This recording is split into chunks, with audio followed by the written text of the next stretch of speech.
નમસ્કાર, VTV news સાથે હું છું જુહી। સૌથી પહેલા વાત પાટીદાર અનામત આંદોલનના નેતા હાર્દિક પટેલ બીજેપી વિરુદ્ધ પ્રચાર કરવા માટે મુંબઈ પહોંચ્યા છે। મુંબઈ મહાનગરપાલિકાની ચૂંટણીમાં શિવસેનાના ઉમેદવારનો પ્રચાર કરવા માટે મુંબઈ પહોંચેલા હાર્દિક પટેલ એક રોડ શોમાં પણ ભાગ લેશે, જેનું આયોજન પટેલ નવનિર્માણ સેના દ્વારા કરવામાં આવ્યું છે। ગોરેગામના શિવસેનાના ઉમેદવાર માટે હાર્દિક પટેલ લોકો પાસે વોટ માંગશે। આ સિવાય શિવસેનાના સુપ્રીમો ઉદ્ધવ ઠાકરેને તેમના બાંદ્રા સ્થિત માતોશ્રી બંગલોએ મળ્યા હતા। મુંબઈ બૃહદ મહાનગરપાલિકાની ચૂંટણીમાં બીજેપી અને શિવસેનાના અલગ અલગ લડી રહ્યા છે, ત્યારે શિવસેના માટે મત માંગીને હાર્દિક બીજેપીનો વિરોધ કરશે। ઉલ્લેખનીય છે કે ઉદ્ધવ ઠાકરે અનેકવાર મોદી અને તેમની સરકાર પર વાંક બાણ છોડી ચૂક્યા છે, ત્યારે હાર્દિક મોદી વિરોધી નેતાઓની નજીક જવાનો પ્રયાસ કરશે। અગાઉ હાર્દિક બિહારમાં નીતિશ કુમારને પણ મળી ચૂક્યા છે અને ઉદ્ધવ ઠાકરેને મળીને મોદી વિરોધીઓ સાથે ધરોબો વધારવાનો પ્રયાસ કરશે એ નક્કી છે।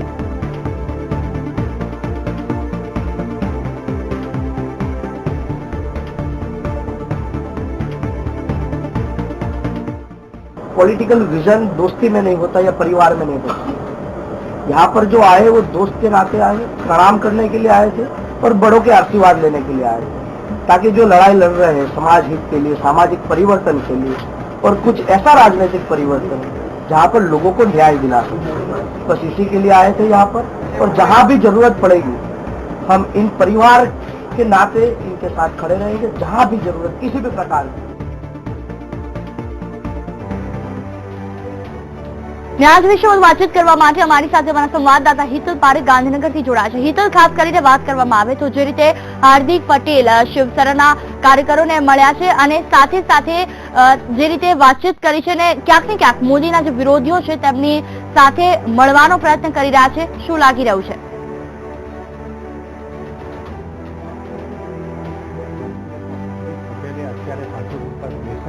અપનાવવાની શરૂઆત કરી છે અને તે અંતર્ગત થોડાક સમય પહેલા એ નીતિશ કુમારને મળ્યા હતા અને સાથે સાથે હવે બોમ્બેમાં જઈને ઉદ્ધવ ઠાકરેને મળ્યા છે। બોમ્બેમાં શિવસેનાનો પ્રચાર કરવાની પણ તેઓએ તૈયારી બતાવી છે। એટલે સ્વાભાવિક છે કે મુંબઈનું રાજકારણ છે, મહારાષ્ટ્રનું રાજકારણ છે, એમાં શિવસેનાને એ હાર્દિક પટેલ જેવો એક ગુજરાતી યુવાનનો ચહેરો મળે છે અને સ્વાભાવિક છે કે બોમ્બેમાં ગુજરાતીઓની સંખ્યા વિશેષ રહી છે, તેના કારણે શિવસેના તેનો લાભ લેવાનો પ્રયત્ન કરી રહ્યું છે।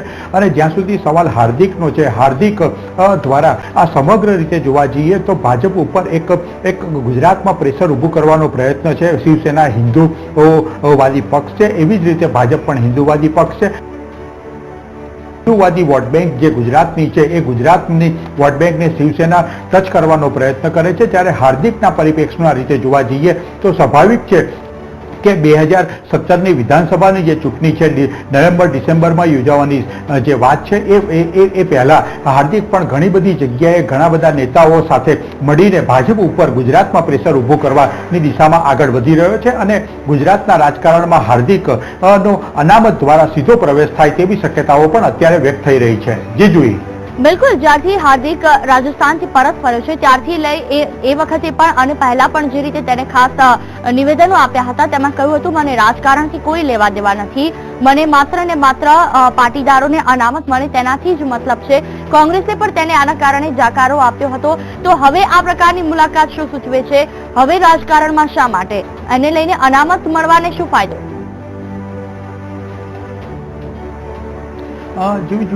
રાજકારણનો એક પાર્ટ છે જે કહેવામાં આવે છે એ હોતું નથી અને જે નથી કહેવામાં આવતું એ હોય છે।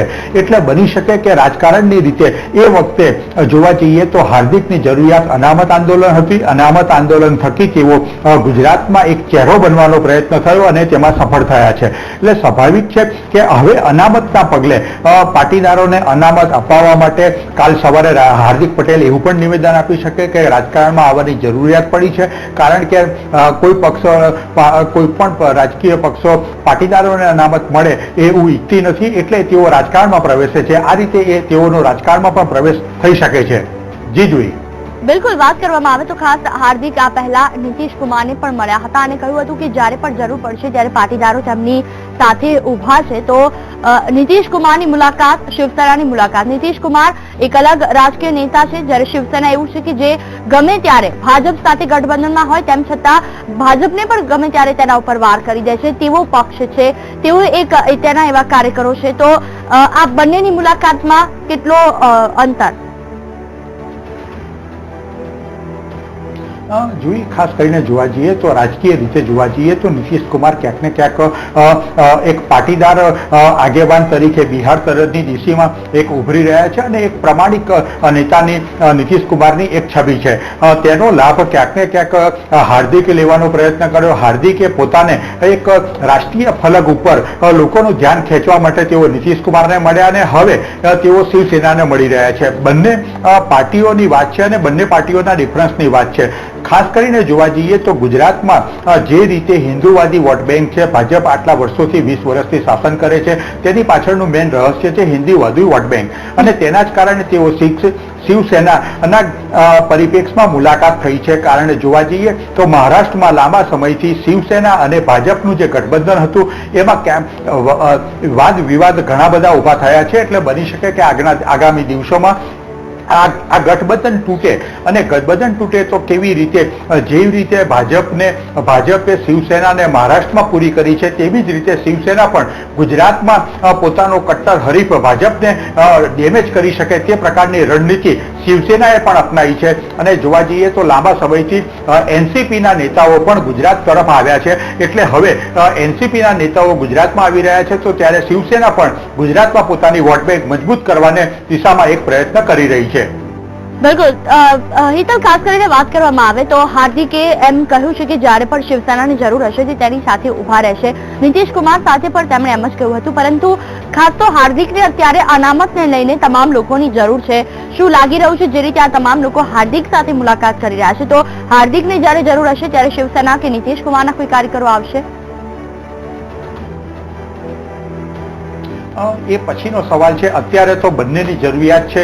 નીતિશ કુમારની જરૂરિયાત હોય તો ક્યાંક ને ક્યાંક ગુજરાતમાં નીતિશ કુમારને પણ નરેન્દ્ર મોદી સામે ગુજરાતની નરેન્દ્ર મોદીજીની ધરતી છે એ ધરતી પર એક ચહેરો જોઈએ છે. એટલે નીતિશ કુમાર અત્યારે તો હાર્દિકને પ્રોત્સાહન આપી રહ્યા છે. તેવી જ રીતે શિવસેના પણ ગુજરાતમાં હાર્દિકને પ્રોત્સાહન આપવા પાછળનું કારણ સીધો એ ગુજરાત છે અને નરેન્દ્ર મોદીની એ માતૃભૂમિ છે. એટલે નરેન્દ્ર મોદીને દિલ્હીમાં ડિસ્ટર્બ કરવાની જગ્યાએ શરૂઆત ગુજરાતથી કરવામાં આવે તે પ્રકારની રણનીતિ અપનાવવામાં આવી હોય એવું અત્યારે લાગી રહ્યું છે. હવે સવાલ છે હાર્દિકને સપોર્ટ કરવાનો. ચોક્કસ એવું કહી શકાય કે ભવિષ્યમાં આ રાજકીય પાર્ટીઓ છે પોતાનો સ્વાર્થ વધારે દેખાશે તો તેઓ હાર્દિકને ખુલ્લો સપોર્ટ પણ કરશે અને વિધાનસભાની ચૂંટણી છે આ બંને પક્ષોને ગુજરાતમાં કશું ગુમાવવાનું નથી હાર્દિકને સપોર્ટ આપીને. કારણ કે હાર્દિક દ્વારા પણ જો વિધાનસભામાં કોકને કોક પ્રદર્શન થાય તો બંને પક્ષોની ગુજરાતમાં એન્ટ્રી થઈ શકે તે પ્રકારની વાત છે. એટલે બંને રાજકીય પક્ષો જે રીતે જોવા જઈએ તો એ લોકો પોતાનો રાજકીય સ્વાર્થ સાધવા માટે હાર્દિકનો ગુજરાતમાં એક ઉપયોગ કરવાની દિશામાં આગળ વધી રહ્યા છે. જી બિલકુલ હિતલ, ખાસ કરીને વાત કરવામાં આવે તો આમ આદમી પાર્ટી અને હાર્દિક પટેલના, ખાસ કેજરીવાલના અને હાર્દિક પટેલના પોસ્ટર્સ પણ થોડા સમય પહેલા ગુજરાતમાં લાગ્યા હતા. જે તે સમય હાર્દિક રાજસ્થાનમાં હતો તે સમય. એટલે બીજી પાર્ટીઓ પણ એવું ઈચ્છે છે કે તેઓ હાર્દિક સાથે આવે, કારણ કે તમામ લોકો એકત્ર થઈને ક્યાંક ને ક્યાંક મોદી સરકારની કેવી રીતે પછાડવી તેની રણનીતિ બનાવી રહ્યા છે. પરંતુ જો હાર્દિક પણ આ જ રણનીતિ અપનાવશે તો પછી અનામતનો જે મુદ્દો છે તે ક્યાંય ઢંકાઈ જશે. શું કહેશો? ચોક્કસ વાત છે કે અનામત આંદોલનના કારણે જ હાર્દિકની ઉત્પત્તિ થઈ છે. હાર્દિક એક યુવા નેતા તરીકે ઉભરી આવ્યો છે.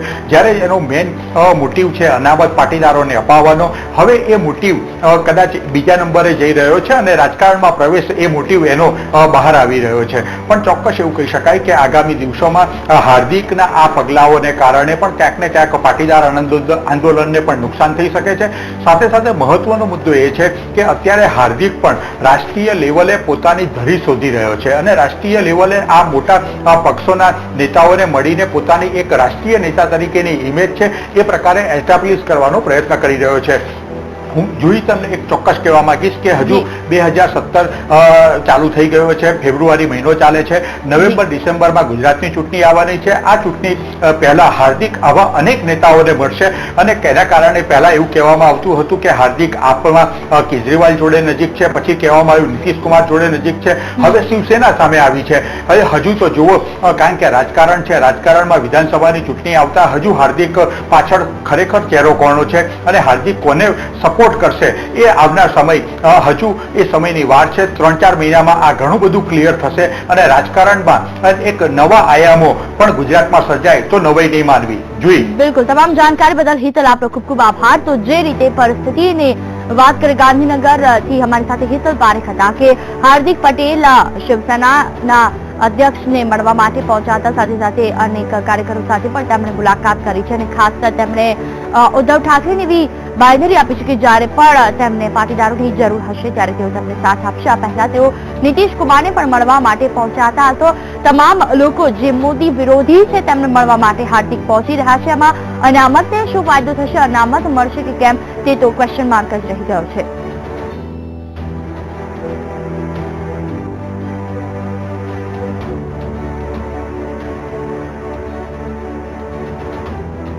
તો જે રીતે મુલાકાત બાદ ઉદ્ધવ ઠાકરે પણ નિવેદન આપ્યું છે કે તેઓ ખાસ હાર્દિક પટેલની સાથે છે. મહત્વનું છે આ બાબતે વાતચીત કરવા માટે મારી સાથે નરેન્દ્ર રાઠોડ પણ જોડાશે. નરેન્દ્ર, ખાસ કરીને વાત કરવામાં આવે જે રીતે હાર્દિક પટેલ રાજસ્થાનથી આવ્યા બાદ એક કહી શકાય કે મજબૂત પાટીદારોના અગ્રણી તરીકે આગળ વધી રહ્યા છે અને તેમાં તેઓ જે મોદી વિરોધીઓ છે તેમને મળીને તેમની સાથે મુલાકાત કરી રહ્યા છે, તેને લઈને અને અનામતના મુદ્દાને લઈને શું સંબંધ? આજે હાર્દિક પટેલ મુંબઈ પહોંચ્યા છે અને BMC ની જે ચૂંટણી છે આગામી સમયમાં અને એમાં શિવસેના તરફથી તેઓ પ્રચાર કરશે અને કેટલીક આજે એક રેલીનું પણ આયોજન કર્યું હતું, એમાં પણ તેમણે ભાગ લીધો હતો. આ સિવાય જે શિવસેના સુપ્રીમો છે એમને પણ તેઓ મળી આવ્યા છે અને એમને પાટીદાર નેતા તરીકે તેઓ મળ્યા હતા. તેમજ શિવસેનાનો ચહેરો પણ હશે તેઓ ગુજરાતને એવું જણાવવામાં આવ્યું હતું. પાટીદારો શિવસેનાની સાથે રહેશે, આવી બધી બાબતો સામે આવી છે. બંનેની જે સંયુક્ત પ્રેસ કોન્ફરન્સ હતી તેની અંદર ત્યારે આ બાબતે આપણી સાથે વાતચીત કરવા માટે પાસના જે અન્ય નેતા છે આપણી સાથે વરુણ પટેલ જોડાયા છે. વરુણભાઈ, હાર્દિકની એમની સાથેની જે મુલાકાત છે કઈ રીતના જોવામાં આવી રહી છે? કારણ કે વિરોધીઓ તો એ રીતના જોઈ રહ્યા છે કે મોદી વિરોધીઓ જે લોકો જેટલા પણ નેતાઓ છે તેમને હાર્દિક પટેલ મળવા જઈ રહ્યા છે અને એક વાતાવરણ ઉભું કરવાનો પ્રયાસ થઈ રહ્યો છે. વ્યક્તિગત રીતે ભાઈ હાર્દિક કોઈને પણ મળી શકે છે. દરેક મુલાકાતને રાજકીય એંગલથી જોવી જરૂરી નથી. આમાં તમે જુઓ તો હાર્દિકની સાથે પાસની કોર કમિટીમાંથી કોઈ મેમ્બર નથી કે પાસના અન્ય કોઈ પણ મહત્વના કહી શકાય એવા કોઈ કન્વીનર પણ સાથે નથી. આ હાર્દિકની એક વ્યક્તિગત શુભેચ્છા મુલાકાત ગણી શકાય. કારણ કે પાટીદાર અનામત આંદોલન સમિતિ વતી કોઈ પણ રાજકીય નિર્ણય લેવો હોય તો એ પાસની કોર કમિટી લે છે. પાસની કોર કમિટી અને હાર્દિક સાથે ડિસ્કસ કર્યા પછી એમાં કોઈ નિર્ણય લેવાતા હોય છે. આ બાબતે પાસની કોર કમિટીમાં કોઈ નિર્ણય લેવાયો નથી. બીજી વાત જે રાજકીય સ્ટેન્ડની કે રાજકીય વાતોની વાત છે તો રાજકીય દિશા અને રાજકીય સ્ટેન્ડ એ પાટીદાર સમાજ નક્કી કરશે. એ વરુણ પટેલ કે હાર્દિક પટેલ કે પાસ નહીં કરે. પાટીદાર સમાજ કહેશે કે રાજકારણ કરો, આ પાર્ટી સાથે કરો તો કરવામાં આવશે અને પાટીદાર સમાજ કહેશે કે રાજકારણ નથી કરવાનું તો ખાલી ને ખાલી જ્યાં સુધી સમાજ નહીં કે ત્યાં સુધી સમાજકારણ કરવામાં આવશે. પણ વ્યક્તિગત મુલાકાતો ગમે ત્યાં થઈ શકે. તમે કહ્યું વ્યક્તિગત મુલાકાત છે, પરંતુ હાર્દિકે ત્યાં એવું કહ્યું છે કે પાટીદાર સમાજ શિવસેનાની સાથે રહેશે જ્યારે શિવસેનાને જરૂર હશે. એ હાર્દિકનું ફક્ત ને ફક્ત અંગત મંતવ્ય હોઈ શકે. આવો કોઈ પણ નિર્ણય પાટીદાર સમાજ સાથે કે પાસની કોર કમિટી સાથે ચર્ચા વિચારણા કર્યા વગર લઈ ના શકાય. એટલે આ ખાલી ને ખાલી હાર્દિકનું અંગત નિવેદન છે. એને પાટીદાર અનામત આંદોલન સમિતિનું નિવેદન કે પાટીદાર સમાજનું નિવેદન ગણવું ના જોઈએ. અને હું ફરી એકવાર સ્પષ્ટતા કરું છું કે આ ખાલી ને ખાલી હાર્દિકની વ્યક્તિગત અંગત મુલાકાત છે અને અંગત નિવેદન છે.